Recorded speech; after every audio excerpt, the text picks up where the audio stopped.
मित्रों, अलंकारों की सीरीज का यह चौथा भाग है। इससे पहले अलंकार के 3 भागों में हमने वक्रोक्ति, अनुप्रास और यमक ये 3 शब्दालंकार देख लिए हैं। यूजीसी नेट, जेआरएफ और असिस्टेंट प्रोफेसर की तथा अन्य कई जगहों के पाठ्यक्रम में समाविष्ट शब्दालंकारों में से अंतिम अलंकार यही है। यद्यपि मम्मट ने काव्य प्रकाश में 6 शब्दालंकार बताए हैं, इसके सिवाय 2 भी हैं। मतलब जो हम 3 पढ़ चुके, एक ये चौथा श्लेष पढ़ने जा रहे हैं, उसके सिवाय और 2 अलंकार हैं। शब्दालंकार पुनरुक्तावदाभास है और चित्रालंकार है, ये 2 हैं। पर फिर भी सिलेबस में यही 4 हैं। उनमें से श्लेष अलंकार चौथा अंतिम शब्दालंकार हम देख रहे हैं। कल अग्रिम पाठ में हम उपमा अलंकार देखेंगे, जो काफी बड़ा है, काफी बड़ा है। यानी उसको एक भाग में हम नहीं समाप्त कर पाएंगे क्योंकि 25 वेद है। उसको 2 भाग में देखेंगे, क्योंकि प्रत्येक उदाहरण समझना है। कहाँ समास गा है, कहाँ कुपिगा है, कहाँ तद्धित गा है, कहाँ वाक्य गा है, उपमा, वो सब कुछ प्रत्येक उदाहरण को समझाएंगे और आप सब पहचानना जान जाएंगे, इस तरह समझाएंगे।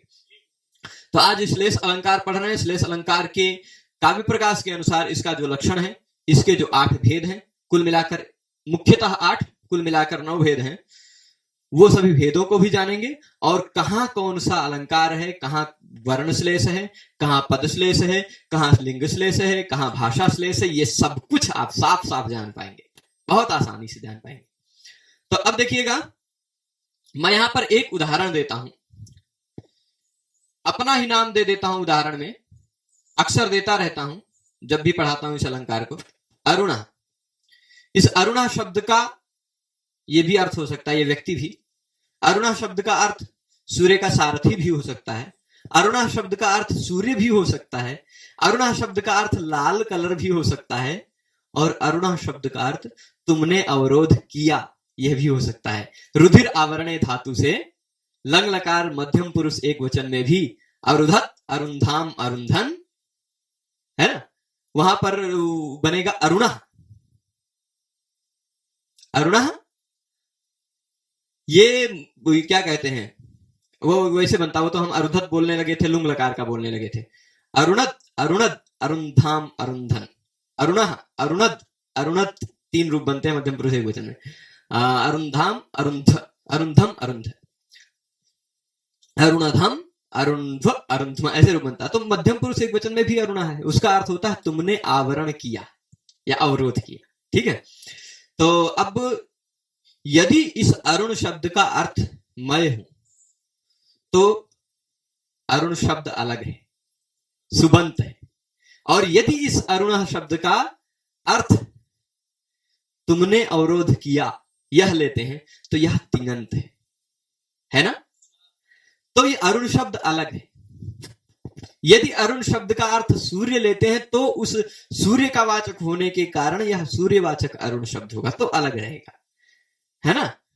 अरुण एष प्रकाश पूर्वश्याम दिशि भगवतो मरीचिमालिनी, है ना।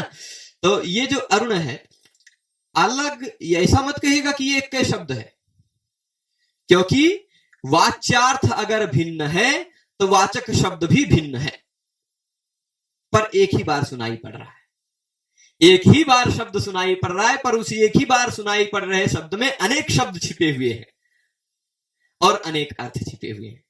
यदि अवरोध किया अर्थ लेते हैं तो अलग अर्थ, अलग शब्द है, तिङंत है, तो सिप प्रत्यय लग के बना हुआ है। और यदि वैसा कह रहे हैं तो सुप प्रत्यय लग के बना। ठीक है, तो यह प्रातिपदिकांत तो हो जाएगा, प्रातिपदिक होने के कारण सुबंत हो जाएगा। तो यही कह रहे हैं। अब इस लक्षण पे चलते हैं। ये मैंने उदाहरण दिया इसीलिए कि शायद आप सब समझ गए हो कि एक ही शब्द में अनेक शब्द कैसे छिपे रहते, अनेक शब्द छिपे रहते। वाच्य भेदेन, वाच्य मतलब क्या होता है, अर्थ। शब्द होता है वाचक, अर्थ होता है वाच्य। अर्थो वाच्यश्च व्यंग्यश्च लक्ष्यश्चेति त्रिधामतः। अर्थ 3 प्रकार का होता है, वाच्य, व्यंग्य और लक्ष्य, है ना। तो लक्ष्य अर्थ, यहां वाच्य, लक्ष्य अर्थ नहीं, वाच्य अर्थ कह रहे हैं। वाच्य भेदेन, वाच्य अर्थ का भेद होने के कारण, अभी हमने बताया अरुण, अरुण शब्द का वाच्य अलग है, अवरोध किया। अरुण शब्द का वाच्य अलग है, सूर्य या लाल या मैं। ठीक है, तो वाच्य का भेद होने के कारण यत भिन्नाः शब्दाः, यदि भिन्न शब्द है, अगर वाच्य अर्थ का भेद है तो शब्द भी भिन्न है ना। ऐसा थोड़े ना कि शब्द एक ही। क्योंकि सकृत उच्चरिता शब्द सकृदेवार्थंगमयति ऐसा कुछ नियम है, वैसा उसका भेद है, उसका यहाँ पर अपवाद हो जाएगा। पर फिर भी शब्द एक ही अर्थ को बताता है, वो या तो दो शब्द या अनेक शब्द है, ठीक है, उसमें एक में ही छिपे हुए दिखाई पड़ते हैं। युगपद भाषण स्पृश, भाषण कहते हैं भाषण इंद्रिय जिह्वा, है ना, भाषण इंद्रिय जिह्वा, भाषण इंद्रिय जिह्वा का एक ही बार, युगपद यानी अनेक शब्द, जो अनेक भिन्न भिन्न शब्द एक ही बार हमारी जिह्वा का स्पर्श कर लेते हैं, एक ही बार सुनाई पड़ जाते हैं आपको। अरुणा, एक ही बार सुनाई पड़ा पर अनेक अर्थ को छिपाए हुए था, अनेक शब्द उसमें थे, पर सुनाई कितने बड़ा पड़ा, एक ही बार पड़ा। युगपद यानी एक साथ ही सुनाई पड़ा, भाषण इंद्रिय को स्पर्श कर किया। और ऐसे यदि शब्द श्लिष्ट हो जाते हैं, इस तरह जुड़ जाते हैं कि अनेक शब्द एक में सुनाई पड़ जाते हैं, तो असौ श्लेषा, वह श्लेष अलंकार होता है, वह श्लेष अलंकार होता है। और वह श्लेष अलंकार अक्षरादिभिः, अक्षरादिभिः, अक्षर यानी वर्ण, अक्षर का मतलब क्या होता है, वर्ण।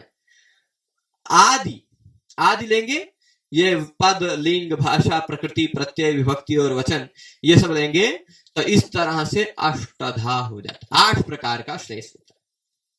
श्लेष के मुख्यतः प्रकार 8, वो से मुख्यतः 2 होते हैं, भंग और अभंग।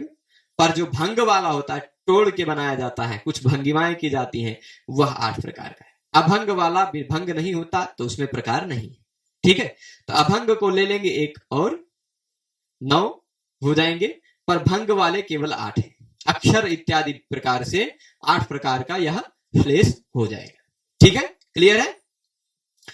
तो अब देखिएगा, फिर से मैं एक बार इस सूत्र, इस जो कारिका है काव्य प्रकाश की, इसका अर्थ बता देता हूं। वाच्य अर्थ का भेद होने के कारण जो भिन्न शब्द एक ही बार, एक ही साथ भाषण इंद्रिय का स्पर्श करते हैं, जिह्वा पर आते हैं या हमारे श्रवण पथ पर आते हैं, ऐसे शब्द यदि श्लिष्ट यानी जुड़ जाते हैं तो वह श्लेष अलंकार होता है। और वह श्लेष अलंकार अक्षर इत्यादि प्रकार से 8 प्रकार का होता है। ये हुआ इसका सारांश। अब इसको देख लीजिए, कुल यहां हमने भेद भी लिख दिया। श्लेष के 8 भेद होते हैं, वर्ण श्लेष, पद श्लेष, लिंग श्लेष, भाषा श्लेष, प्रकृति श्लेष, प्रत्यय श्लेष, विभक्ति श्लेष और वचन श्लेष, ठीक है। ये आपको हो सकता है कि नाम सीरियल से न याद रहे, चलेगा, पर नाम सब याद होना चाहिए ना, क्योंकि ये भाषा के अंश हैं। वर्ण भी सबसे छोटी इकाई होती है, वर्णों को मिला के पद बनता है, पद का हो गया। अब पद में कोई ना कोई लिंग रहता है, पुल्लिंग, स्त्रीलिंग या नपुंसक लिंग, तो लिंग का भी श्लेष हो सकता है। अब वो शब्द किसी न किसी भाषा में रहती है, भाषा का भी श्लेष हो सकता है। अब उस शब्द में कोई ना कोई प्रकृति होती है, कोई धातु या प्रातिपदिक, उस शब्द में कोई ना कोई प्रत्यय लगा हुआ होता है ना, और कोई ना कोई विभक्ति होती है, कभी कभी तिंग विभक्ति और सुप विभक्ति, जैसे अरुणा कहा वो विभक्ति श्लेष का उदाहरण है। सुप विभक्ति अलग है, तिंग विभक्ति अलग है, विभक्ति। और कभी कभी वचन का श्लेष होता है, कोई ना कोई वचन होता है, एक वचन, द्विवचन, बहुवचन, ठीक है। तो इस तरह से 8 प्रकार के श्लेष हो जाएंगे। सबसे पहला कौन सा है, वर्ण श्लेष। वर्ण श्लेष का और पद श्लेष का उदाहरण देखेंगे, मजा आएगा, हर एक उदाहरण का अर्थ समझाएंगे। ये क्या है देखेंगे, अलंकार शंका कर नर कपालम परिजनो विशीर्णांगो भृंगी वसुच वृषएको वहुवया अवस्थेयं स्थाणोरपि भवति सर्वामर गुरोर विधौ वक्रे मूर्ध्नि स्थितवति वयं के पुनरमी। इस पूरे श्लोक में आपको सब कुछ दुबले पतले दिख रहे होंगे, लेकिन हमने जानबूझ के इस एक शब्द को मोटा करके रखा है। यानी पूरे श्लोक में कहीं श्लेष नहीं, खाली इसी एक शब्द में। और वह शब्द में जो श्लेष है वह वर्ण का श्लेष है। कैसे है वो घटाऊंगा, पर उससे पहले पूरे श्लोक का तात्पर्यार्थ में बता देता हूं, संक्षेप में बता देता हूं। यहां पर किसी ने भगवान शिव का वर्णन किया है। किसका वर्णन किया है, भगवान शिव का। भगवान शिव का अलंकार क्या है, कैसा गहना धारण करते हैं शिव जी, सोने चांदी का कि हीरे का कि क्या, नहीं, शंका कहते हैं भय, ठीक, शंका कर मतलब भयंकर, ठीक। कैसा है उनका अलंकार? भयंकर नर कपाल। आदमियों के मुंड को ऐसे गले में टांग के रखते हैं, है ना? तो शंका कर नर कपाल जिनका अलंकार है। बेचारे के पास, शिव जी के पास पहनने को कुछ बचा ही नहीं, है ना? कैसी दुर्दशा होगी। शिव जी की दुर्दशा का वर्णन कर रहे हैं। मतलब वैसी दुर्दशा नहीं, वो उनकी रुचि है, वैसा अपमान नहीं करना चाहिए। पर कवि है, कभी कुछ भी सोच सकता है। यथास्मयि रोचते विश्वम तथेदम परिवर्तते। कोई कवि शिव जी की आत्महत्या, शिव जी ने आत्महत्या कर लिया था ऐसा कह दिया जहर पीते समय। काहे आत्महत्या कर लिया था शिव जी ने? क्योंकि उन्होंने जब वो तपस्या करके उठे तो हमेशा सांप तो रहता नहीं गले में। उन्होंने सुना, देखा जाके, जब जैसे अपने घर में पहुंचते हैं तो देखते हैं कि उनका सर्प गणेश जी के चूहे के पीछे दौड़ा हुआ है। तो वो भी चूहा सांप भी उनके परिवार वाले हैं, शंकर जी के। तो अपने परिवार में झगड़ा हुआ था, देखा। और उस सांपों के पीछे कार्तिकेय का मोर पड़ा हुआ है। दूसरा सीन। तीसरे सीन में क्या देख रहे हैं कि जो पार्वती जी का शेर है वो गणेश जी के सिर को आक्रमण करना चाहता है, काहे कि शेर को प्रिय होता है हाथी।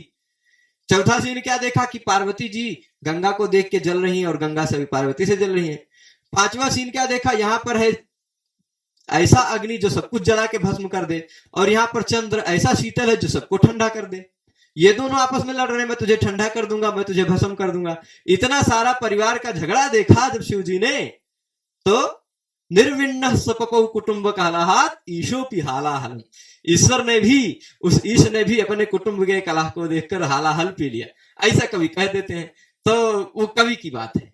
यहाँ कवि कैसी दुर्दशा बता रहे हैं शिव जी की, कि जिनका अलंकार मतलब आभूषण कुछ नहीं बचा जिनके पास, तो भयंकर नर कपाल ही, नर मतलब मनुष्यों के कपाल यानी सिर के मूड़, हड्डी इत्यादि जो होता है वही धारण कर लिया। डर लगेगा ना, आपके सामने इसे कोई आ जाए तो डरेंगे कि नहीं? शंका करे, कैसा है नर कपाल? शंका करे यानी भयंकर, डरावना। अच्छा चलिए, एक वाक्य पूरा हुआ। तो उनके कुछ परिवार में भी तो कुछ लोग होंगे कि नहीं होंगे? खिलाते पिलाते होंगे कि नहीं होंगे? ये भी तो देखना है कैसी दुर्दशा होगी। तो परिजन के रूप में उनके पास केवल, परिजन मतलब नौकर चाकर, केवल एक विशीर्णांग मतलब विकलांग, आजकल की भाषा में जिसको परिभाषित कर दिया गया है दिव्यांग, ठीक है। विशीर्णांग मतलब जिसके अंग विशीर्ण हो चुके हैं, बेचारा बूढ़ा बहुत विकलांग है। ऐसा विकलांग भृंगी ही एकमात्र परिजन बचा है, नौकर बचा है। दुर्दशा देखते जाइए। अब धन कितना बचा है उनके पास? वसु मतलब धन कितना बचा? तो एक बहुवयः वृषः, एक बूढ़ा, बहुवयः, वया मतलब उम्र, जिसकी उम्र बहुत हो चुकी है, ऐसा बूढ़ा वृषा। पहले के समय में गाय बैल इत्यादि, घोड़े हाथी इत्यादि को धन माना जाता था। तुलसीदास जी ने भी गोधन, गज धन, बाज धन और रतन धन, खाने से रत्न को भी धन माना जाता था। तो गाय जिसके पास जितनी ज्यादा है वह उतना ज्यादा धनी माना जाता था, है ना। तो अब इनके पास धन कितना बचा? एक गाय, वृष, वो भी गाय, गौ वृष शब्द का भी वाचक है। तो एक ही वृष बचा और वो भी बहुत बूढ़ा है।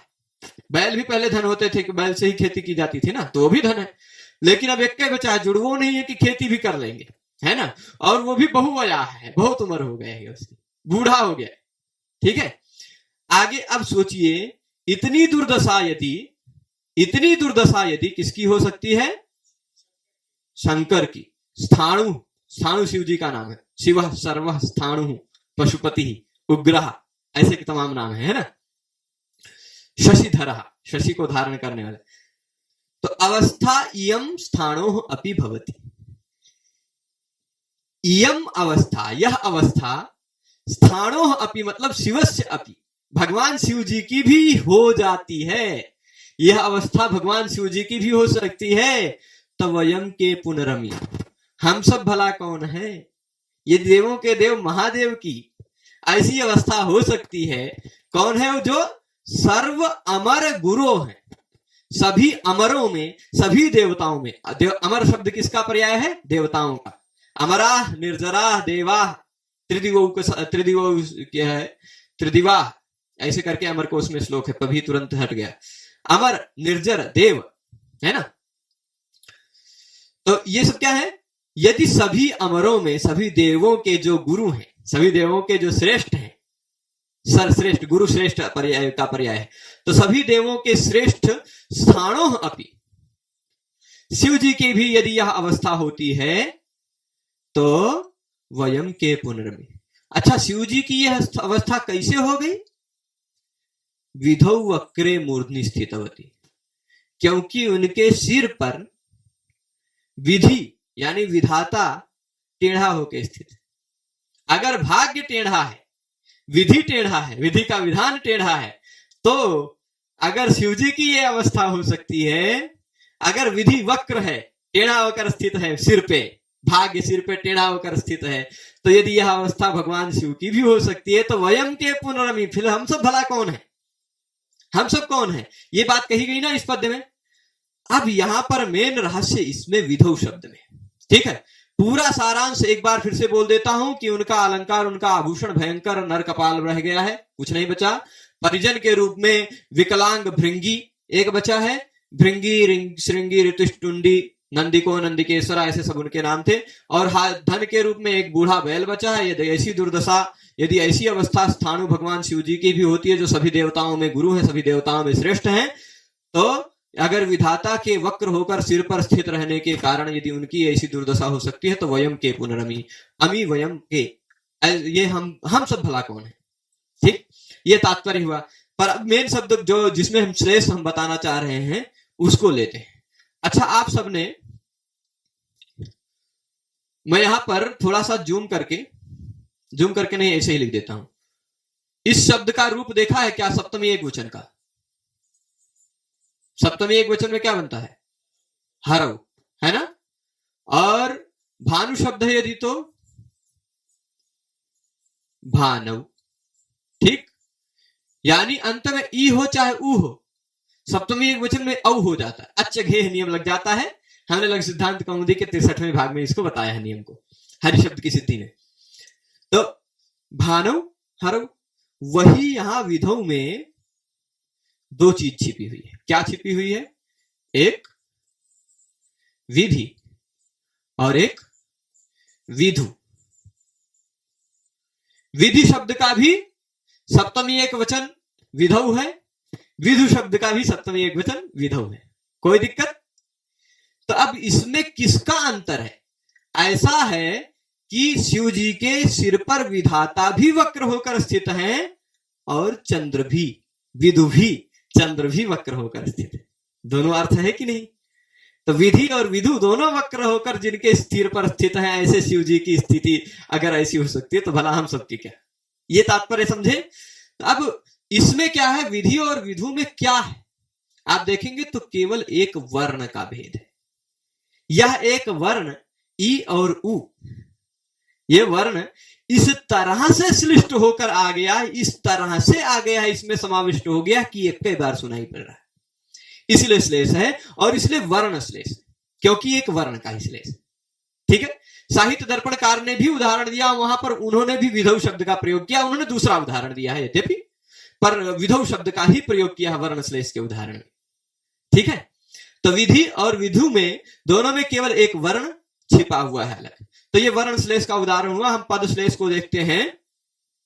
पहले के समय में आप जानते होंगे कि कवि लोग जो ज्यादा विद्वान हुआ करते थे वो राजाश्रित होते थे ज्यादातर, या तो फिर राजाओं के पास जाते थे, अपनी बनाई हुई कविता सुनाते थे और पुरस्कार पाते थे, उसी से अपना जीवन निर्वहन करते थे, है ना। और कभी कभी राजा लोग भी प्रतियोगिताएं करवाते रहते थे, कोई आए कविता सुनाए, जब अगर अच्छा कविता जिसका होगा उसको इतना पुरस्कार मिलेगा। ऐसा पहले के समय में चलता था, विद्वानों का सम्मान इसी तरह था।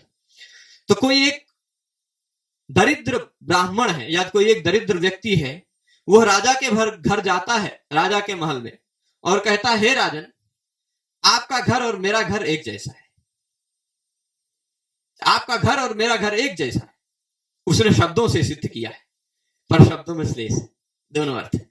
राजा का घर कैसा है और भिक्षुक का, उस विप्र का घर कैसा है, दोनों में बहुत अंतर है, फिर भी शब्द की दृष्टि से दोनों का घर समान है।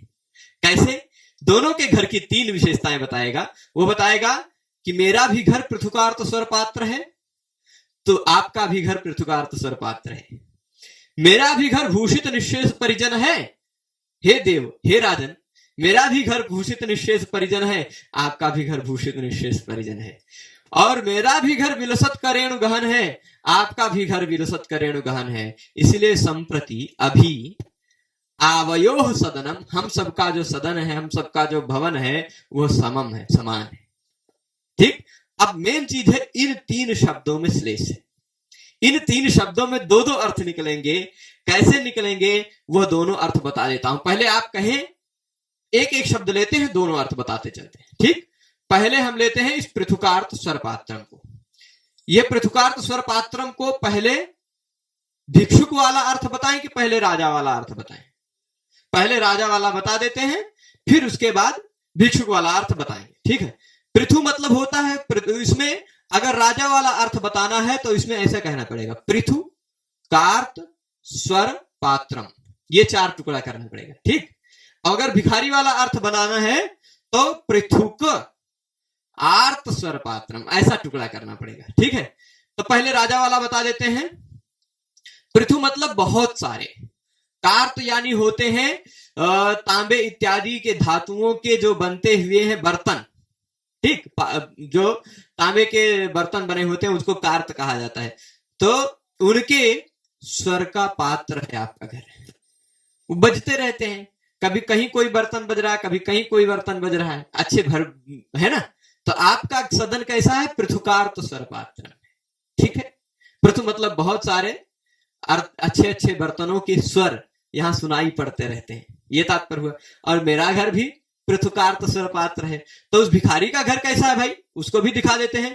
पृथुक कहते हैं छोटे छोटे बच्चे, छोटे छोटे बच्चे जो हैं वो हैं पृथुक। उन पृथुकों के आर्त स्वर का, आर्त स्वर मतलब दुख से पूर्ण स्वर का पात्र है, रुदन के स्वर का पात्र है। मेरे घर में छोटे छोटे बच्चे रोते रहते हैं, ऐसा कहिए। सोचिए, आपके घर में अच्छे अच्छे बर्तन बजते रहते हैं, हमारे घर में छोटे छोटे बच्चे रोते रहते हैं। दोनों की किस तरह से एक ही शब्द में, है ना, वर्ण विन्यास एक जैसा ही रखा, लेकिन दोनों अर्थ किस तरह गजब से निकाला। तो अब देखिए इसमें कौन सा श्लेष है? शब्द का श्लेष है। क्यों? क्योंकि पृथु अलग शब्द, कार्त अलग शब्द, स्वर अलग शब्द, पात्र अलग शब्द, और पृथुक अलग शब्द, आर्त अलग शब्द, स्वर पात्र वही है पहले के जैसा है ना। पर पृथुक और आर्त ये शब्द अलग छिपे हैं, पृथु और कार्त अलग शब्द छिपे हुए हैं, इसलिए शब्दों का श्लेष है, पद श्लेष है। वर्ण नहीं है यहां शब्द है। ऊपर में विधि और विधु में वर्ण था। अंतर क्लियर समझ में आ रहा है ना। अब चलिए, ये तो दोनों परक अर्थ हो गया। दूसरा वाले शब्द को पकड़ते हैं, इस भूषित निःशेष परिजनम का। पहले राजा वाला अर्थ बता देते हैं। तो भूषित मतलब आभूषण धारण कर रखा है सबने, जो जो आभूषण धारण कर रखे हैं वो भूषित है ना। तो आपके यहां कितने लोग भूषित हैं? निःशेष मतलब सभी परिजन आपके यहां भूषित है। ठीक है। सभी परिजन आपके यहां आभूषण से युक्त है, भूषणों से युक्त है। भाई राजा के घर है तो सब कुछ रहेगा, सिंपल बात है ना। सरल शब्दों में अर्थ समझ निकल के आ रहा होगा। राजा परक अर्थ बता दिया, पर इसका भिखारी परक अर्थ भी बता देते हैं। इस भूषित में यदि भिखारी वाला लेने जाएंगे तो भू उषित, ठीक है, भू उषित निःशेष परिजनम। ठीक है, ऐसा भंग कर देंगे। तो यहां भी शब्द तो है ही, दो अलग शब्द छिपे हुए हैं, इसलिए पद श्लेष। भू उषित, हमारे निःशेष परिजन, हमारे सभी परिवार के लोग कहां रहते हैं? भू यानी जमीन पर निवास करते हैं, जमीनी अब सोते हैं। आपके सारे परिजन भूषित हैं, मेरे भी सारे परिजन भूषित हैं, लेकिन आपके परिजन सारे आभूषण से युक्त हैं, मेरे सारे परिजन भूमि पर सोते हैं, भूमि पर निवास करते हैं। ठीक है। शब्द में देखिए कितना गजब चातुर्य भरा है इस कवि ने। जिस भी कवि ने एक पद्य बनाया होगा उसने बहुत अच्छा शब्द का तात्पर्य बनाया। ठीक है। तो यहां भी शब्द का ही श्लेष है ना, भूषित निःशेष परिजनम। अब तीसरा अंतिम शब्द देख लेते हैं, विलसत करेणु गहनम। राजा परक अर्थ लेंगे तो ऐसा पद छेद करेंगे। ठीक है। विलसत मतलब सुशोभित, सुशोभित है कौन? करेणु, हाथी, हथिनी, हाथी इत्यादि जो है वो करेणु कहलाते हैं। तो करेणुओं का गहन मतलब ढेर सारे हाथी सुशोभित हो रहे हैं आपके घर। है ना। आपके यहाँ आपके घर में क्या है, करेणु गहनम विलसत है, ढेर सारे हाथी जो हैं वह सुशोभित हैं। और मेरे यहाँ अब उसका भिखारी के परक अर्थ बता देते हैं। राजा परक अर्थ जान गए जिनके यहाँ गहन करेणु विलसत है, पर भिखारी का कैसा है, विलसत का ऐसा भजन करेंगे, विलसत का रेणु गहन। विलसत का किसे कहते हैं, मैं दिखा देता हूं। विले सीदंती इति विलसत का। विलसत का तात्पर्य होता है मूषक, चूहा, क्योंकि चूहा बिल में सीदन करता, बिल में रहता है ना। तो विले सीदंती इति विलसत का मूषका, ठीक। तो विलसत मूषक रेणु, मूष जहां रहते हैं वहां क्या होता है, इधर से उधर दौड़ते रहते हैं, धूल फैलाते रहते हैं, लेटरिन करते रहते हैं, है ना। तो उनके रेणु के गहन से भरा पड़ा है मेरा घर, उनके रेणु से, उनके रद से भरा पड़ा है, गहन है, ढेर सारे भरे पड़े हैं, ऐसा मेरा घर है। तब बताइए ना राजा जी, आपका घर और हमारा घर समान है कि नहीं। वैसे तो समान नहीं है, वो तो भीख मांगने आया, वो बता रहा है कि अपनी दुर्दशा भी बता रहा है, लेकिन शब्द की दृष्टि से आपका घर और मेरा घर समान है, ठीक है। फिर से एक बार इसका सारांश कि आपका घर अच्छे अच्छे बर्तनों के, पात्रों के स्वर का पात्र हुआ करता है, मेरा घर छोटे छोटे बच्चों के रोने के स्वर के पात्र हुआ करता है। आपके घर में सारे परिजन लोग भूषित हैं, आभूषण धारण करके रखे हैं, मेरे घर में सारे परिजन भूषित हैं, जमीन पर सोते हैं, जमीन पर वो निवास करते हैं। आपके घर में सारे हाथी, बहुत सारे ढेर सारे हाथी सुशोभित हैं, मेरे घर में बिलसत का चूहे की रेणु का गहन भरा पड़ा है, ठीक है। तो संप्रति सममावयोः सदनम, यहां पर आप देख लीजिए अलग अलग शब्दों का श्लेष है, वर्ण का नहीं, इसलिए यह क्या हो जाएगा, पद श्लेष, दूसरे प्रकार का श्लेष का उदाहरण। अब यह एक उदाहरण, जो तीसरा उदाहरण आ रहा है, यह दो प्रकार के श्लेष का उदाहरण है। इसी एक ही उदाहरण में आपको लिंग श्लेष भी मिलेगा, वचन श्लेष भी मिलेगा, ठीक है। इस श्लोक में कवि ने बहुत सुंदरता से भगवान हरि के नेत्रों की अथवा भगवान हरि के मूर्ति की स्तुति की है। तनु मतलब शरीर, भगवान विष्णु का तनु, मूर्ति या शरीर, वो कैसी है। तनु स्त्रीलिंग शब्द है, ठीक। तनु कैसा है, स्त्रीलिंग शब्द है। तन्वी तवेयम तनु, है ना। काव्य प्रकाश में उत्तम काव्य के उदाहरण में है ना, पुलकिता तन्वी तव इयम तनु, इयम तनु कहा है ना, अयम तो नहीं कहा ना। तो तनु शब्द कैसा है, स्त्रीलिंग है, एक वचन है ना। और नेत्रे कितने होते हैं, नेत्र, नेत्र शब्द कैसा है, पुल्लिंग की, स्त्रीलिंग की, नपुंसकलिंग। नेत्रम, नेत्रे, नेत्राणि, नेत्रे नपुंसकलिंग है और द्विवचन है। अब यहां इन्होंने भगवान हरि के दोनों नेत्रों की और भगवान हरि के अथवा, वा मतलब अथवा, भगवान हरि के तनु की स्तुति की है, ठीक है। अब तनु तो भाई स्त्रीलिंग है, एक वचन है, और नेत्र है नपुंसकलिंग, द्विवचन है। इस श्लोक में जितने शब्दों को मैंने बोल्ड करके हाईलाइट करके रखा है, वो सारे शब्द ऐसे हैं जो स्त्रीलिंग भी है और नपुंसकलिंग भी है। यदि स्त्रीलिंग है तो तनु के विशेषण है एक वचन में, यदि नपुंसकलिंग है तो नेत्र के विशेषण है और द्विवचन है। तो इतने सारे शब्द द्विवचन भी है और एक वचन भी है, यानी वचन का श्लेष है। इतने सारे शब्द स्त्रीलिंग में भी है, पुल्लिंग में भी है, नपुंसकलिंग में भी है, इसलिए लिंग का भी श्लेष है, ठीक है। अर्थ समझाते हैं, पहले स्त्रीलिंग समझाएं कि नपुंसकलिंग समझाएं। पहले स्त्रीलिंग देख लेते हैं, नहीं पहले यहां नेत्रे कहा है तो पहले नेत्र वाला नपुंसकलिंग वाला देख लेते हैं, बाद में तनु को देखेंगे। आप नपुंसकलिंग शब्दों का इकारांत उकारांत शब्दों के रूप देखेंगे, वारी वारिणी वारिणी, मधु मधुनी मधुनी, है ना।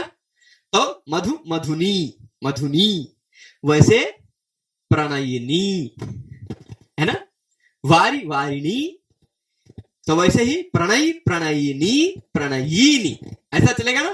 तो ये प्रणयिनी क्या है, द्विवचन है, नपुंसकलिंग। कैसे, भक्ति प्रह्व विलोकन प्रणयिनी। भक्ति मतलब होता है, जानते ही है भक्ति, ज्ञान वैराग्य की माता, या भजन जो करते हैं भक्ति, जिसके श्रद्धा एक प्रकार से कह सकते हैं। तो भक्ति से जो प्रह्व है यानी विनम्र हो चुके हैं, भक्ति जिसमें होती है वो खुद विनम्र हो जाते हैं। वो आनम्र हो जाते हैं, है ना।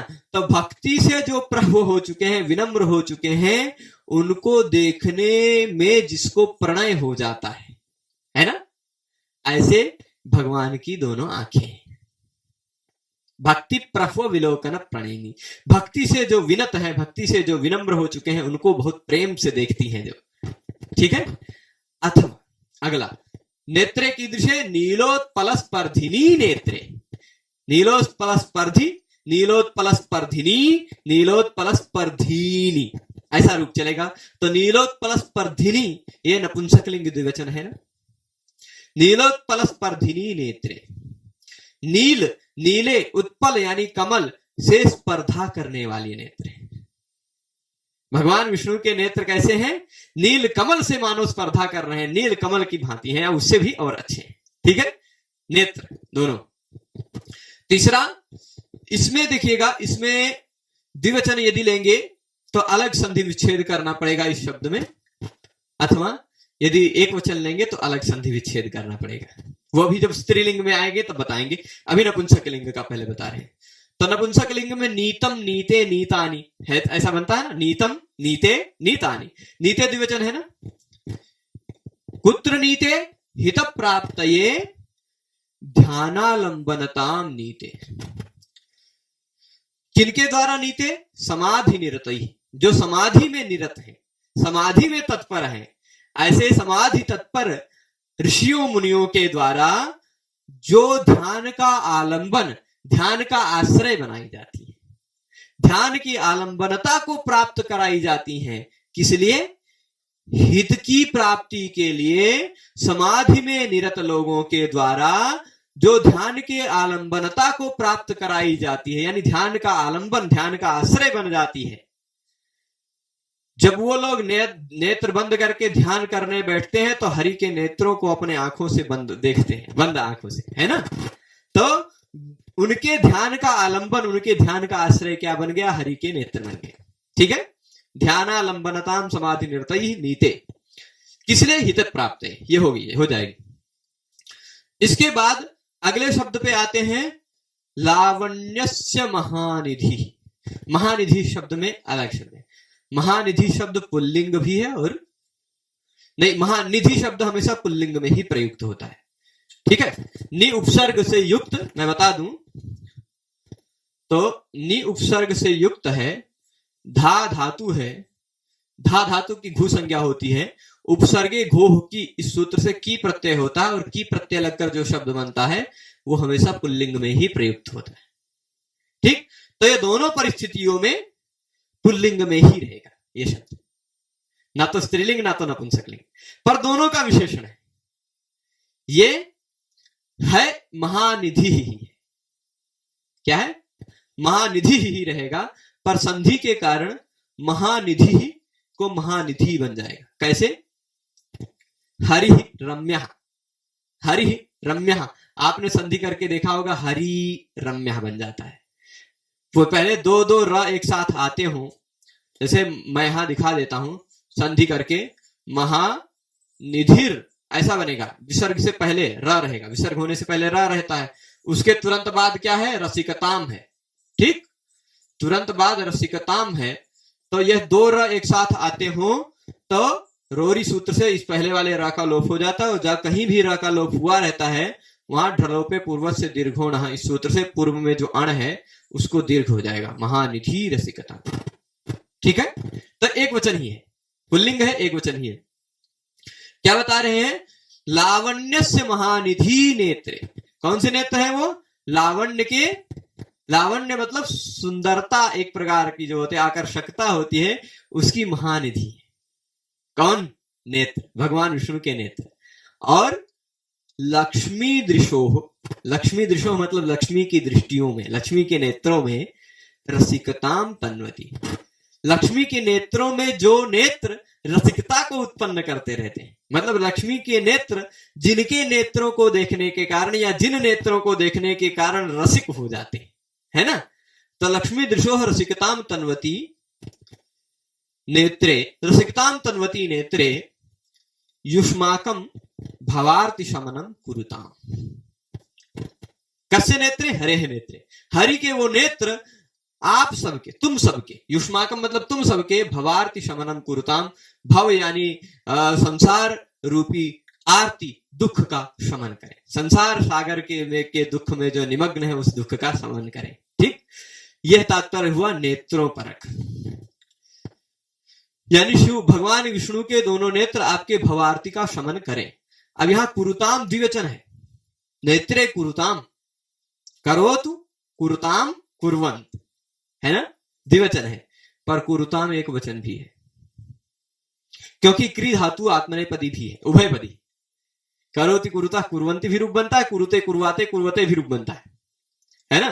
तो अगर लोट लकार में आप जाएंगे, इसका रूप देखेंगे तो करोतु कुरुतात कुरुताम कुर्वंतु, यानी द्विवचन में कुरुताम आएगा, परंतु आत्मनेपद में इसका रूप देखेंगे जब, तो कुरुताम कुर्वाताम कुर्वताम, कुरुष्व कुर्वाथाम कुरुध्वम, कुर्वे कुर्वावहि करवई करवावहि करवामहि, ये सब हो गया, है ना। तो ये क्या बन जाएगा, कुरुताम एक वचन भी है, द्विवचन भी। अभी नेत्र परक देख रहे थे इसलिए द्विवचन मान लीजिए, ठीक है। अब चलिए विष्णु भगवान के तनु मूर्ति परक ले लेते हैं। तो यहां पर स्त्रीलिंग हो जाएगा, ऋण्यभ्यो गीप से गीप प्रत्यंत मान लेंगे, है ना। प्रणयी, प्रणयिनी, आप देखेंगे प्रणयी शब्द बनता है पुल्लिंग में, प्रणयिनी नपुंसक लिंग में, और प्रणयी स्त्री नपुंसक लिंग में। ठीक, प्रणयी पुल्लिंग में दीर्घ ई वाला, करी की तरह, करी जैसे होता वैसे प्रणयी पुल्लिंग में, प्रणयिनी, करिणी, हस्तिनी इत्यादि की तरह नपुंसक स्त्रीलिंग में, और प्रणयी करी, करी नहीं वैसे मान लीजिए वारी इत्यादि की तरह नपुंसक लिंग। ठीक है, तो अब ये क्या है, ये स्त्रीलिंग में है, प्रणयिनी गी प्रत्यांत। जो भक्ति से विनम्र होते हैं उनको देखने में जिसको प्रणय होता है, ऐसे भगवान की मूर्ति। ठीक है, नीलोत्पल से स्पर्धा करने वाली भगवान की मूर्ति, स्पर्धिनी, वो भी ऋण्यभ्यो गीप से ही गीप हुआ है ना, इन प्रत्यय हुआ फिर गीप हुआ, स्त्रीलिंग। और लावण्य की जो महानिधि, अच्छा एक मिनट, यहां पर समाधि निरत लोग जिसको अपने ध्यान का आलंबन, ध्यान का आश्रय बनाते हैं, ऐसे भगवान की नीता यहां है। ठीक, नीता है, नीता ईहित प्राप्त, नीता एक वचन में नीते तो बनेगा नहीं, आप कहेंगे एक वचन कैसे है, मूर्ति का कैसे विशेषण बनेगा, तो वहां पर ऐसा नहीं है, वो एक वचन भी है। नीता प्लस ईहित प्राप्त लेंगे तो नीते हित प्राप्त हो जाएगा, हो जाएगा ना। तो नीता यानी एक वचन है, जो तनु भगवान विष्णु की साधि निरतों के द्वारा ध्यान का आश्रय बनाई जाती है, ईहित यानी चेष्टित, जो चाहते हैं उसकी प्राप्ति के लिए, और जो लावण्य की सुंदरता की महानिधि है, जो हरि की तनु जो है ना, जो लक्ष्मी की दृष्टि में रसिकता को उत्पन्न करती रहती है भगवान विष्णु की तनु, वह आपके भवार्ती का शमन करे। निष्कर्ष इसका क्या है, शब्दालंकार के रूप में यहां बताया गया है, तो हम फिर अब शब्दशः बताते हैं। ये जितने शब्दों को हमने यहां हाईलाइट किया है, ये सारे शब्द स्त्रीलिंग भी है, नपुंसक लिंग भी है, ये सारे शब्द द्विवचन भी है और एक वचन भी है, ये क्रियापद भी द्विवचन भी है, एक वचन भी है, यहां केवल एक ही वचन है। ठीक है, ये गलती से मोटा हो गया है, सबके साथ खाने में बैठ गया होगा, राहु की तरह अमृत वाली बैठने वाली पंक्ति में बैठ गया था, तो इसको भी मोटा हो गया। पर इसमें क्या है, महानिधि रसिकता एक वचन ही है, क्योंकि उपसर्ग ये क्या होता है कि प्रत्ययांत हमेशा पुल्लिंग में प्रयुक्त होते हैं। चौथा श्लेष बहुत सिंपल में बता देते हैं। चौथे श्लेष में भाषा का है, आपको इस उदाहरण को देखेंगे तो शब्दशः साफ साफ प्राकृत भाषा भी दिखाई पड़ेगी और संस्कृत भाषा भी दिखाई पड़ेगी, दो भाषाएं एक साथ चिपकी हुई। महादे सुरसंधम में तमव समासम गमागम हरणे, गमा हरणे, गमा गमा हरणे, हर बहु शरणम तम चित्त मोहम अवसर उमे सहसा, उमे हे उमे सहसा चित्त मोहम तम हर, हमारे चित्त मोह को हर लो हे उमा। अथवा यह प्राकृत भाषा देखेंगे तो हर बहु शरणम, हर की बहु, भगवान शिव की जो बहु है वो हमारी शरण है, ऐसा कुछ आगे निकल के आएगा। तो प्राकृत भाषा भी है, संस्कृत भाषा भी है। साफ साफ आपको यह उदाहरण पकड़ में आता है। कौन से श्लेष का उदाहरण है, तो आप साफ साफ पकड़ लेंगे कि संस्कृत भाषा और प्राकृत भाषा होने के कारण भाषा का श्लेष है। ये कैसा श्लेष था, लिंग और वचन अलग अलग होने के कारण लिंग श्लेष और वचन श्लेष का उदाहरण था। तो हमने अभी तक 4 उदाहरण देखे पर 5 प्रकार के श्लेष देख लिए, है ना। लिंग श्लेष भी देख लिया, वचन श्लेष भी देख लिया, फिर उसके बाद इसलिए हमने सीरियल लिखा, देख लीजिए यहां पर आप देखिए, ये तीसरा भी देखा, 8वां भी देख लिया, वचन श्लेष जो 8वां प्रकार था, है ना। और पहला, दूसरा, तीसरा, चौथा देख लिया, 8वां भी देख लिया, 5वां, 6वां, 7वां 3 प्रकार का उदाहरण देखना बाकी है। 3 उदाहरण देखेंगे, कुल 4 उदाहरण देखेंगे, बस ये श्लेष अलंकार भी खत्म होगा। प्रकृति श्लेष, प्रकृति श्लेष मतलब प्रत्यय से पूर्व में जो प्रकृति होता है वो 2 अलग अलग रहेगी। जैसे अयम सर्वाणि शास्त्राणि हृदयेषु च वक्ष्यति सामर्थ्य कृतमित्राणाम मित्राणां च नृपात्मजः। अब आप इसको शब्दशः ऊपर दृष्टि से अर्थ देखने जाएंगे तो अयम मतलब यह कोई व्यक्ति है, यह कोई व्यक्ति सभी शास्त्रों को हृदय में तथा विद्वानों में वहन करेगा। ठीक, ऐसा सब सिंपल सा अर्थ निकल के आएगा। यह मित्रों के और अमित्रों के सामर्थ्य को करता है। यह नृपात्मज, अयम नृपात्मजः, यह राजपुत्र। नृपात्मज, नृप मतलब होता है राजा, उसका आत्मज, नृपात्मज मतलब राजपुत्र, राजा का बेटा। यह राजपुत्र जो है अयम नृपात्मज, यह राजपुत्र सर्वाणि शास्त्राणि, सभी शास्त्रों को, यह राजपुरुष, यह राजपुत्र सभी शास्त्रों को हृदय में तथा विद्वानों में वक्ष्यति। वक्ष्यति में ही श्लेष है, उसको भी बताएंगे। हृदय में तथा विद्वानों में वक्ष्यति, और यह अमित्रों का भी सामर्थ्यकृत है और मित्रों का भी सामर्थ्यकृत है। ठीक है। अब वक्ष्यति में 2 प्रकृतियां छिपी हुई हैं। कैसे बता दें, आप वह धातु का भी लिट लकार में रूप देखेंगे तो वक्ष्यति, वक्ष्यतः, वक्ष्यन्ति बनता है। होढ़ा से ढा हो जाएगा, षढ़ोह कहसी से क हो जाएगा, और फिर आदेश प्रत्ययों से इसको पहले श कर देंगे। ठीक है। तो अब देख लीजिएगा यहां क्या होता है, वक्ष्यति बन जाएगा, वह धातु से भी, और वच धातु से भी लिट लकार में वक्ष्यति बनेगा। यानी प्रत्यय तो स्यति एक ही है, पर प्रत्यय से पूर्व में जो प्रकृति है वो प्रकृति श्लेष होके छिपी हुई है। धातु को प्रकृति कहते हैं, प्रत्यय से पूर्व में जो होता है वो प्रकृति होती है ना। तो प्रकृति यहां वह प्रकृति भी है, वच प्रकृति भी है। तब देखिए, हृदय वक्ष्यति मतलब हृदय में वहन करेगा सभी शास्त्रों को, हृदय में धारण करेगा सभी शास्त्रों को, वक्ष्यति का वहन करेगा, ऐसा अर्थ रहेगा। और ज्ञेषु मतलब विद्वानों में, वक्ष्यति का तात्पर्य क्या होगा, वचन करेगा, विद्वानों के बीच जाकर बोलेगा। हृदय में तो वहन करेगा वक्ष्यति, और ज्ञेषु च वक्ष्यति मतलब विद्वानों के में जाकर वहन करेगा, ऐसा नहीं खाली दिल में धर के रखेगा शास्त्रों को। वक्ष्यति बोलेगा भी, वक्ष्यति मतलब वहन करेगा, वक्ष्यति मतलब बोलेगा। कहां वहन करेगा, हृदय। कहां बोलेगा, ज्ञेषु, विद्वानों के बीच में। ठीक है। तो वक्ष्यति में आपको साफ साफ दिखाई पड़ रहा होगा 2 प्रकृतियां अलग अलग छिपी हुई हैं। ठीक है, इसलिए प्रकृति श्लेष है। और इसी तरह आगे सामर्थ्यकृत शब्द को ले लेते हैं। सामर्थ्यकृत में सामर्थ्य को रहने देते हैं, कृत को लेते हैं खाली, क्योंकि यहां थोड़ी सी कम जगह है, इसमें समझा देते हैं। क्री धातु से भी यदि क्विप प्रत्यय करेंगे और कृत धातु से भी क्विप प्रत्यय करेंगे, दोनों परिस्थितियों में कृत बनेगा रूप। क्यों?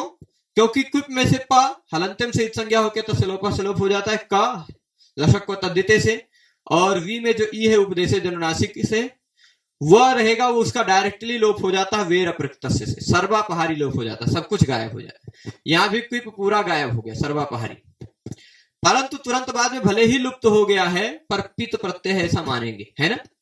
पित है, कृत है। तो ह्रस्व धातु का अंतिम वर्ण ह्रस्व है, उसके तुरंत बाद पित कृत प्रत्यय है। ह्रस्व से पिति कृति, तुक से तुक आगम होगा, तो कृत में तुक का आगम होगा, तुक में ता बचेगा, कृत हो जाएगा। पर यहां अंतिम वर्ण ह्रस्व नहीं है, इसलिए तुक आगम होगा नहीं, अंतिम वर्ण तो ता है।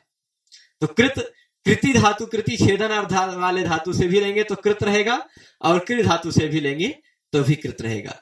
तो इस कृत का अर्थ होगा छेदन करने, है ना, सामर्थ्य का छेदन करना। इस कृत का अर्थ होगा सामर्थ्य करना। ठीक है, तो अब क्या होगा, यह अमित्राणाम सामर्थ्यकृत, मतलब अमित्रों का सामर्थ्यकृत है, यानी अमित्रों का, जो मित्र नहीं है, जो शत्रु है, उनके सामर्थ्य को काट डालता है, सामर्थ्य को खत्म कर देता है ना। यह राज्य, यह नृपात्मज, यह राजपुत्र अमित्राणाम सामर्थ्यकृत, यह राजपुत्र अमित्रों के सामर्थ्य का कृंतन कर देता है। अच्छा, अमित्राणाम च सामर्थ्यकृत, अपने मित्रों को सामर्थ्य से युक्त कर देता है ना, दोनों अर्थ आएगा। तो यहां भी क्री धातु और कृत धातु दोनों प्रकृति है, छिपी हुई, इसलिए प्रकृति श्लेष। ठीक है, अब प्रकृति के बाद प्रत्यय श्लेष का उदाहरण देख लेते हैं। थोड़ा सा समय मुझे लग रहा है कि ज्यादा चला गया है, पर 2-3 उदाहरण बचे हैं जो जल्दी से इसको निपटा देते हैं। रजनी रमण मौले है पाद पद्मावलोक क्षण समय पराप्ता पूर्व संपत सहस्रम प्रमथ निवह मध्य जातुचित तत्प्रसादाद हम उचित रुचिश्यान नंदिता सा तथा में।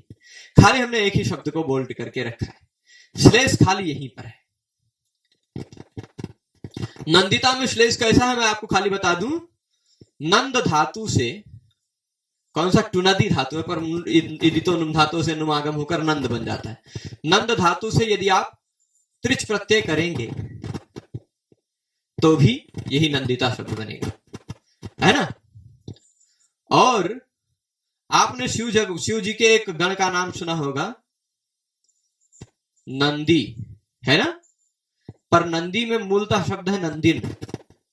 हाँ, जैसे करिन का करी, दंडिन का दंडी, वैसे नंदिन का नंदी, नंदी रूप बनता है। तो मूलतः नंदिन प्रकृति से यदि तल प्रत्यय करेंगे, तो जैसे देवतल देवता, है ना, मनुष्य तल मनुष्यता, वैसे नंदिन तल नंदिता, ना का लोप हो जाएगा, नलोप प्रातिपदिकांत से। तो यहां पर आप देखेंगे तो मूलतः प्रकृतियां भी दो अलग अलग छिपी हुई हैं, प्रकृति श्लेष भी माना जा सकता है, पर प्रत्यय भी दो अलग अलग छिपे हुए हैं, त्रिच और तल, इसलिए प्रत्यय का भी श्लेष माना जा सकता है।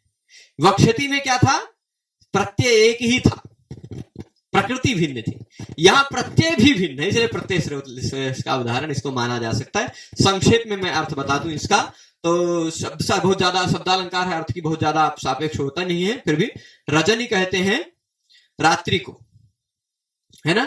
रजनी का तात्पर्य रात्रि, रात्रि के रमण कौन है, रात्रि रमण चंद्र, है ना। चंद्र जिसके मौली पर है वो चंद्र मौली। रजनी रमण मौले है, यानी चंद्र मौले, चंद्र मौले शिवस्य, इसका तात्पर्य क्या होगा, शिव का, शिव के पाद पद्म के अवलोकन का, शिव के चरण कमल के अवलोकन का क्षण भर का यदि समय मुझे प्राप्त हो जाए, क्षण समय प्राप्त, क्षण भर का भी समय यदि हमें प्राप्त हो जाए, तो मुझे मान लीजिए कि मेरे पूरे अपूर्व हजारों संपत्तियां प्राप्त हो जाएंगी। अपूर्व हजारों संपत्तियां मतलब मेरे लिए वो अपूर्व जो मुझे कभी नहीं मिली है, ऐसी हजारों संपत्तियों के बराबर होगी मेरे लिए। और अगर कहीं जातुचित मतलब यदि मान लो कहीं त्वत्प्रसादत हे रजत निर्मण बोले, हे भगवान, हे शिव जी, यदि तुम्हारी कृपा से, यदि तुम्हारी प्रसन्नता से क्षण भर के लिए मुझे पहले तो पैरवे चरण कमल देखने का मौका मिल जाए, वही बात हो जाए, पर यदि जातुचित तुम्हारी कृपा से, तुम्हारी प्रसन्नता से, तुम्हारे प्रसाद से प्रमथ निवह मध्य, आपके जो गण है, आपके जो प्रमथ है, उसके निवह यानी समूह के मध्य में मुझे भी जगह मिल जाए। मतलब ये तो थोड़ा एडवांस लेवल का भक्त है।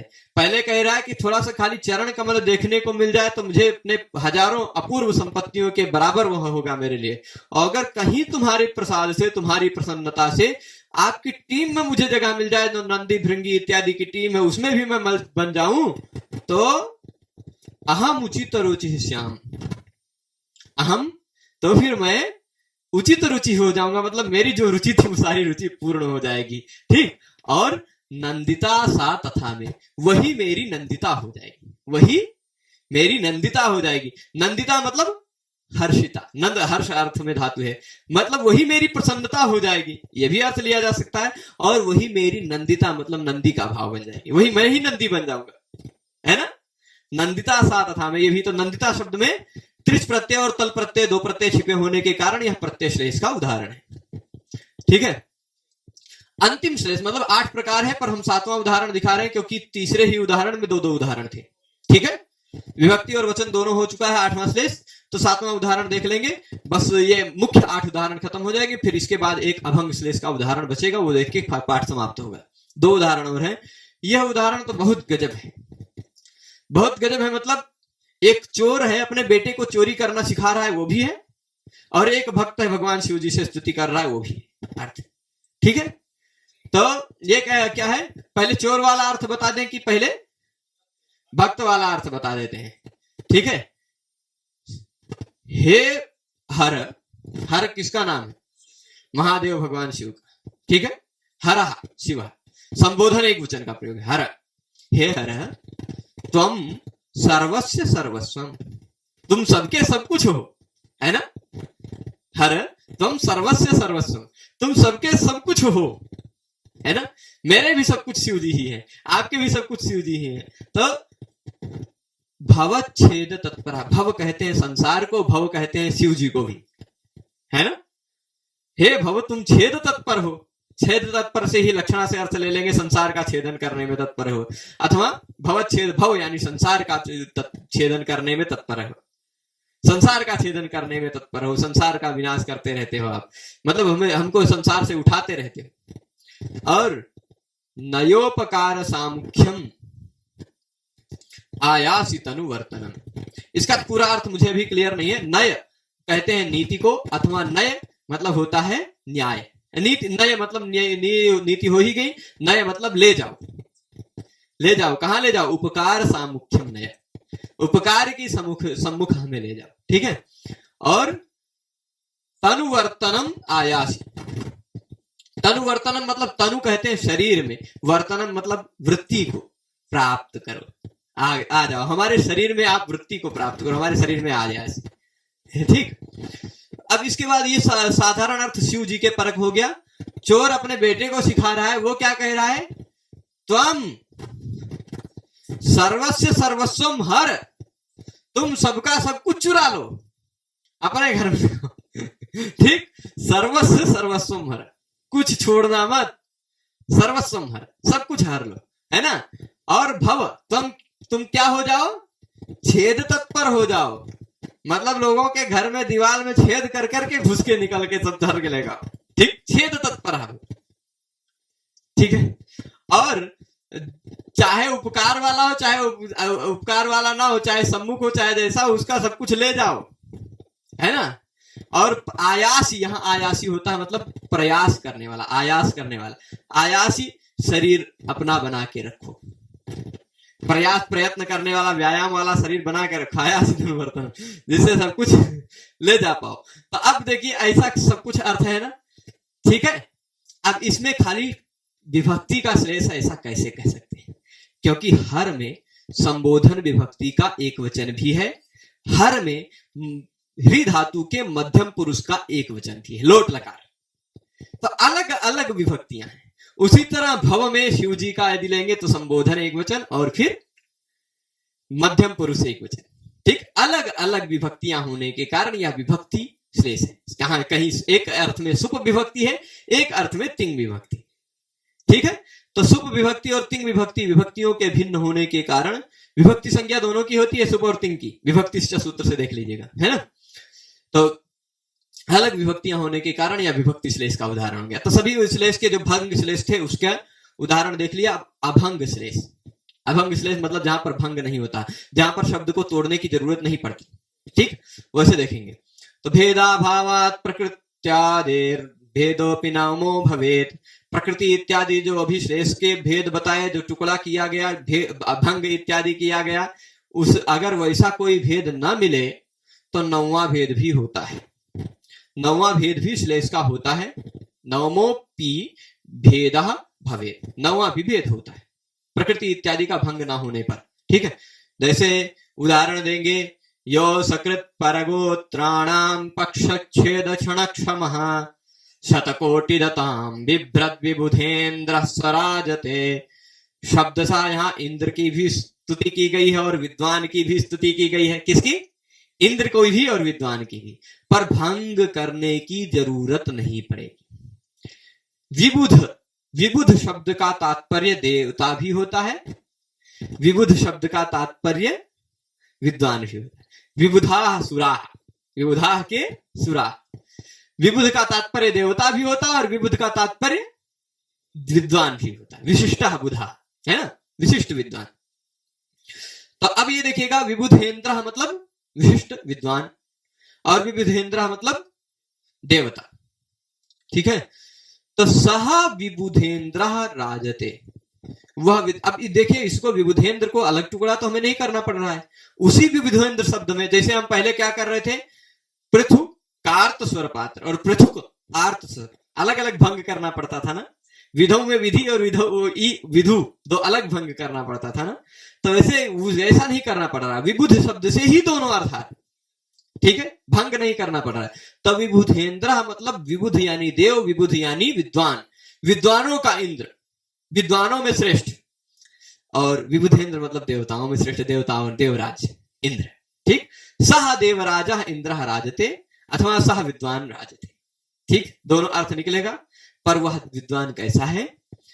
यह जो आसकृत यानी अनेक बार, अनेक बार, सकृत मतलब एक बार होता, असकृत यानी अनेक बार। ठीक, जो अनेक बार पर यानी दूसरे पक्ष वाले, विपक्ष, ठीक, दूसरे पक्ष वाले हैं, प्रतिपक्षी होते हैं। विद्वानों में शास्त्रार्थ होता है तो ये एक है, वो पर है, दूसरा व्यक्ति। तो पर गोत्राणाम, दूसरों के पक्षों का, दूसरों के सिद्धांतों का, दूसरों के वादों का, दूसरों के पक्षों का छेदन करने में क्षण भर में ही सक्षम है। दूसरों का जो पूरा अपना बोल गए पूरे सिद्धांत, उन पूरे सिद्धांत को क्षण भर में उनको खंडन करने में, उनके पक्ष का छेदन करने में सक्षम है, क्षण भर में, है ना। पक्ष छेद क्षण क्षम, ऐसा शतकोटि दताम विभ्रत। शास्त्रों में कोटियां होती हैं, एक एक वाक्य अगर न्याय शास्त्र का या वेदांत शास्त्र का पढ़ेंगे तो उस वाक्य में भी अलग अलग कोटियां होती, सैकड़ों कोटियों तक शास्त्रार्थ होता है। तो ऐसे सैकड़ों कोटि को धारण करता हुआ वह विद्वान सुशोभित हो रहा है। ठीक, विद्वान परक अर्थ ले लिया। परंतु अब इसका भंग करे बिना, इसका भंग किए बिना, पर कहते हैं पर्वतों को, उनके पर्वतों के गोत्रों को, पर्वतों के पक्षों को। पर गोत्र कहते हैं पक्ष, पर्वत, पर गोत्र शब्द सीधे पर्वत ले लीजिएगा। तो पर गोत्राणाम मतलब पर्वतों के पक्षछेद, पर्वतों के पक्षों का छेदन किया। ऐसी पौराणिक कथा मिलती है कि पहले के समय में पर्वत भी उड़ते रहते थे, कहीं भी बैठ जाते थे, तो उनके पंखों को इंद्र ने काटा था, है ना। तो पर गोत्राणाम पक्षछेद क्षण क्षमा, पर्वतों के पक्ष का छेदन करने में क्षण भर में ही, क्यों? क्योंकि उसके पास वज्र है। ठीक, अच्छा, इंद्र के वज्र का नाम भी है शतकोटि, इंद्र के वज्र का नाम ही शतकोटि। हमारे कोर्स में इसको कंफर्म कर लीजिएगा, शतकोटि स्वरु शंभो दंभो लिरसनिर्द्वयो। शतकोटि शरु शंभ अमन्यमानान शर्वा जखाना, वैदिक सूक्तों में भी शर्वा शब्द का प्रयोग किया है, इंद्र सूक्त में ही है ना। सदनास इंद्र, इंद्र सूक्त में सरु शब्द का प्रयोग है, यहाँ शतकोटि, शतकोटि, शरु, शंभ, दंभोली, असनी, ये सारे वज्र के नाम, कुलिश, भिदुर, पवि, है ना। तो शतकोटि यानी इंद्र का वज्र का नाम है शतकोटि। उस शतकोटिम ददाति इति शतकोटिदा, शतकोटि वज्र को, वज्र का शतकोटिना द्यति खंडित, दो अवखंडने धातु, यहाँ ददाति वाला नहीं है। ठीक, शतकोटिना द्यति खंडयति इति शतकोटिदा। ठीक, तो शतकोटि दताम, शतकोटि द है कौन? इंद्र। ऐसे शतकोटि दता को धारण करता हुआ विबुधेन्द्र सुशोभित है। कोई शब्द का खंड करने की आवश्यकता नहीं पड़ती विबुधेन्द्र में, इसलिए अभंग श्लेष का यह उदाहरण है। तो श्लेष में हमने देखा, वाच्य भेदेन भिन्ना यदि गुपत भाषण स्पृशः श्लिष्यन्ति शब्दा श्लेषोऽसौ अक्षरादिभिरष्टधा। जहां पर वाच्यार्थ का भेद होने पर जो भिन्न भिन्न शब्द एक ही बार सुनाई पड़ जाते हैं, शब्द श्लिष्ट हो जाते हैं, वह श्लेष कहलाता है। वह अक्षर इत्यादि भेदों से 8 प्रकार का होता है, पर वह 8वां प्रकार भंग श्लेष के हैं, एक अभंग श्लेष भी होता है। भेदाभाव प्रकृत्यादिर भेदोपि नवमो भवेत्। ये सभी उदाहरणों को भी हमने देखा। हो सकता है कि एक ही बार के पाठ में आपको पूरा उदाहरण सभी आपकी बुद्धि में ना उतरे, आप नोट्स बना लीजिएगा इसके हिसाब से। इसी जितना हमने लिखा वही उतना आप अपने नोट्स में लिख लीजिएगा और उन्हीं शब्दों को हाईलाइट कर लीजिएगा। वीडियो दोबारा देख लीजिएगा, आपको पूरा का पूरा श्लेष बुद्धिस्थ हो जाएगा, ऐसा मुझे पूरा विश्वास है। इस पाठ में आप सभी लोग शुरुआत से अंत तक जुड़े रहे, उसके लिए आप सभी को बहुत बहुत धन्यवाद। फिर मिलेंगे अग्रिम पाठ में उपमा अलंकार के साथ। तब तक के लिए सभी को धन्यवाद। नमस्कार।